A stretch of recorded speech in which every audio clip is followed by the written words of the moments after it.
Auburn High School, welcome back to The Weekly. I'm Macy Parker. And I'm Emma Smith. Uveal melanoma is an extremely rare form of ocular cancer. But is it a coincidence that more than one case has been found in as many as 19 Auburn University graduates? Since discovering uveal melanoma in her eye and making a possible connection between the rare cancer and Auburn University, Ashley McCrary has been working with doctors from around the nation and with Auburn University to figure out the cause. Full disclosure, she is our 411 live anchor Caroline McCrary's mom. Here she is with Weekly reporter Madison Wadsworth and our top story. In 1985, Ashley McCrary started her freshman year at Auburn University. I lived in Dorm 9, which is Helen Keller, which is right next to Haley Center. I was at Alpha Gam, which is a great sorority on campus, and was really involved in that sorority. I just loved being there. 19 years after graduation, she was diagnosed with a rare form of melanoma, something most doctors have never seen before. On June 23rd, we had gone to a dinner with some oncologists, and while we were there eating, one of the wives said to me, "I never noticed that spot on your eye," and it kind of took me back. She had her husband, of course, who was a cancer doctor, look at it, and he said, "You need to go see somebody right away." So I went, and sure enough, they dilated my eyes, and the doctors came in, and I could immediately tell I was an interesting case. The next thing I know, he left and got 9 doctors, and they each just sat down one at a time, didn't tell me anything, but just was looking at my eye, and I was like, okay, what's going on? And they said, well, it's likely that they'll never see this. This is such a rare thing. And I said, well, what is it? Ocular or uveal melanoma is a very rare cancer that affects 5 in a million people in the United States every year. I had 4 children. I can remember having to come and tell them that that's what I had, and it being very upsetting to everyone. I did not want to have my eye taken out. I didn't know what that would be like. And so when I went to the doctor, I was just really praying that they would tell me that I didn't have to do that. So 13 years I've been doing this. I've seen melanoma probably 40 times at the most in all those years. I've never once seen a case of uveal melanoma. In 2012, at the time, I knew 2 other girls who went to Auburn who also had this cancer. And so the doctors were like, we need to look into this. Coincidence or cancer cluster? We're up to 22 people. That's a lot of people.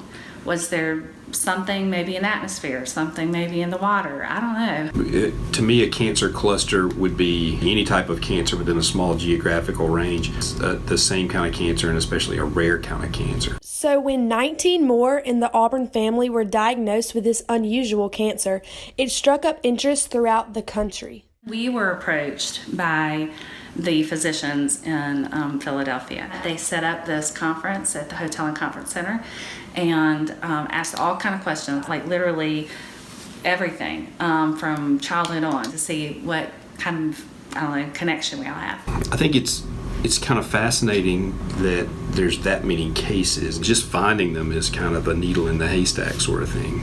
It almost, to me, has to be something that happened, some sort of exposure or something in common that those patients had. The university's response has been perfect. They have said, right now we don't know any cause. There's no reason for you to be nervous about your children being here.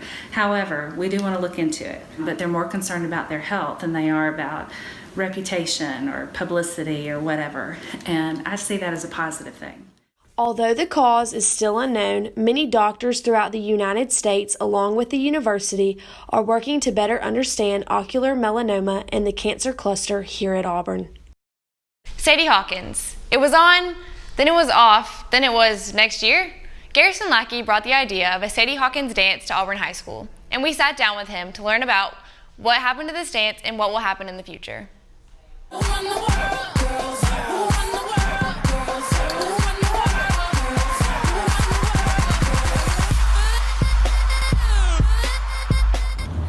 Auburn High School senior Garrison Lackey decided to take the initiative to bring the idea of a Sadie's dance to AHS. We sat down with Garrison to figure out just what a Sadie's dance is and just why we need one. A lot of the girls, they don't get asked to all these dances like prom and homecoming, and it broke my heart last year when a really good friend of mine, she was a senior, and she never went to a single dance. So it got me thinking like, okay, girls need to be able to ask guys so they have the opportunity to go to dances. The Sadie Hawkins dance originated in 1938. The idea spurred from Al Cap's popular comic strip, Lil Apper, where women chased after what they wanted instead of waiting for the men to come to them. The main reasons why we aren't having it this year is because the dates just didn't add up. I wanted to have it in February, and I was talking to Big Nana pretty much the whole beginning of the year and trying to get it down, trying to find a date. The problem was there really was no date. Big Nana did say that we could have it next year, and I will be coming back and helping to plan it. I'll be able to work with the teachers and the faculty and really plan this thing, because I want to have it here just because it's a great time, and I know how we love dances, so. The first Auburn High School Sadie Hawkins dance can be expected spring of 2019. However, class of 2018, we still have junior-senior prom to look forward to in April. The Dyslexia Dash is a 5K run held every year and started by Auburn City Schools mom and nurse Townley Crow. The proceeds from this race go to provide resources for children with dyslexia and their families. Here's Caroline McCrary with the scoop.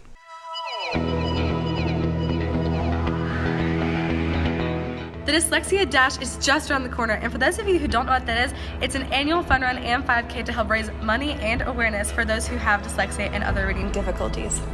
This year's theme is Do Not Give Up, and D-Square Donuts will be sponsoring the race and providing donuts to runners. There will also be donut-themed crafts and games for the children to participate in.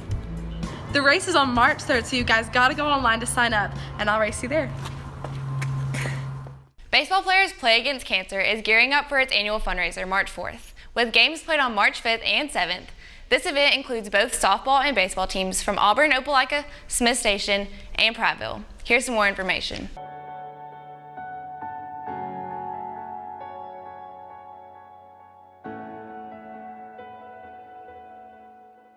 BPAC is Baseball Players Play Against Cancer, and we started it 5 or 6 years ago, and it's our team here, and the girls softball team and some local teams kind of all get together and we play a game to help cancer. This year it's going to be here at our new field.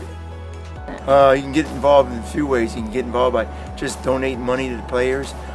We have a 5K run that is March 4th where you can come and participate. I think it's a $25 interest fee, and you get a t-shirt and you can run a 5K, and it's kind of like a paint 5K, so it's kind of a big event, so that's a big part of it. Favorite part is probably giving the money to East Alabama Medical Center, because last year I think we raised $26,000 and we bought 12 or 13 infusion chairs, and they want 38, so hopefully we can raise enough money that we can have our own kind of like BPAC center where all the infusion chairs have come from our raising money for BPAC.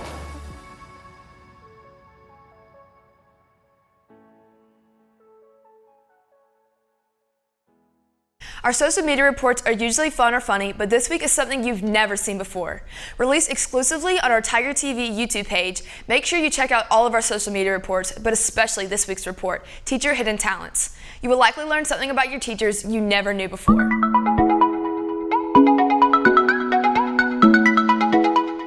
In college, the years 2002 through 2006, it's now 2018, I was able to swallow these and get them back up alive. We will now see if that's still possible. Is your boyfriend too busy playing Fortnite to text you back? Kristen Binging-Yanga has the details on what makes this game so addictive. The hottest game right now, Fortnite. Today you're gonna find out why Fortnite is so fun, why it's so hooking, and why people even stay up all night playing it. While some people play Fortnite for fun and laughter with their friends, others play Fortnite for competition and winning titles. If you want to watch these videos or other videos we release exclusively on social media, go to our Tiger TV YouTube channel, or better yet, subscribe to us. Signing off for Tiger TV, I'm Macy Parker. And I'm Emma Smith.